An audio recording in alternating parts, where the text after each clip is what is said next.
పరిశుద్ధాత్మ పైన మనం ఆధారపడాలి. తిమోతికి రాసిన 2వ పత్రికలో 1:14 నీకు అప్పగింపబడిన ఆ మంచి పదార్థమును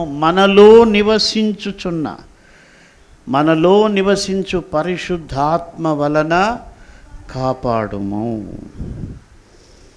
కాబట్టి మనము దేవుని వాక్యం చేత, పరిశుద్ధాత్మ చేత దేవుడు మనకు అప్పగించిన దానిని భద్రంగా కాపాడుకోవాలి.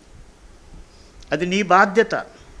నీ కుటుంబం, నీ పిల్లలు, దేవుడికి నువ్వు లెక్క చెప్పాలి. కాబట్టి మనకు దేవుడు అప్పగించిన దాన్ని మనం కాపాడుకున్నప్పుడు దేవుడు మనల్ని ఏం చేస్తారంటే ఆ గొప్ప ప్రజెన్స్, ఆయన సన్నిధి కాంతి మన పైన ప్రకాశిస్తుంది. ఎక్కడున్నా మనం ఎన్ని సమస్యల్లో ఉన్నా కూడా ఆ డివైన్ కనెక్షన్ అన్నటువంటిది మనల్ని ఆదుకుంటుంది.